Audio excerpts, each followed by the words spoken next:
Hi అందరూ ఎలా ఉన్నారు, బాగున్నారా? ఈరోజు అయితే మేమందరం కలిసి గుడికి అయితే వెళ్తున్నాం. ఆ గుడి వచ్చేసి ఎక్కడో మీకు కూడా చూపించాలనుకుంటున్నాను, అందుకనే వీడియో అయితే అందరం అయితే వెళ్తున్నాము. ఆల్రెడీ దగ్గరికి వచ్చేసినాము.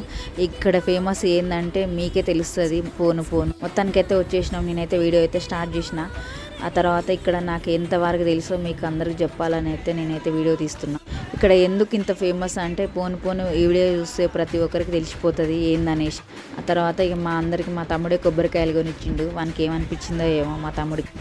ఇక్కడ ఏంటంటే చెట్టు కింద దొరస అని మన పలకనామా గుడి, మన కాళిక మాత.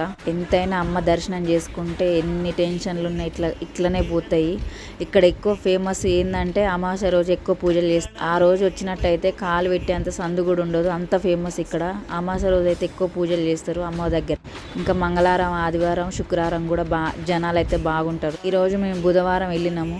బుధవారం కాబట్టి ఎక్కువ జనాలు లేరు, కానీ ఎంత మంచిగా అనిపిస్తుంది కదా. నాకైతే ఫస్ట్ టైం వచ్చినప్పుడు అయితే మంచిగా అనిపించింది. నేనైతే ఒక మొక్కు అయితే మొక్కుకున్నా, ఆ కోరిక అయితే నెరవేరింది. అందుకనే ఈసారి కోరికలు తీరిన వాళ్ళు అయితే ఇట్లయితే ముడుపులు అయితే కడతారు. ఈసారి మంచిగా అనిపిస్తే నేను మా ఆయన అయితే ఇట్లా ఎర్ర బట్టల ముడుపు అయితే కడతాము. ఇక్కడ ఇంకో ఫేమస్ ఏంటంటే గుమ్మడికాయలల్లో అయితే దీపం పెడుతురు. ఎవరికన్నా మంచిగా అనిపిస్తే వచ్చి అమ్మవారిని అయితే దర్శనం చేసుకోరు. ఒక్కసారి వస్తే చాలు. మాకైతే దర్శనం అయిపోయింది. ఆ తర్వాత స్టేషన్ దగ్గరికి అయితే వచ్చినాం. ఆగిన రైలు ఒకసారి ఎక్కుదామని మేమందరం అయితే వెళ్ళినాం. మా పెద్దక్క అయితే నాకు భయం అవుతుంది, నేను రానే అని అన్నది. నేను ఎక్కగానే మా పెద్దక్క ఒకటే పిలుస్తూ ఉంది దిగమని. నేను వెళ్తున్న బాయ్ అని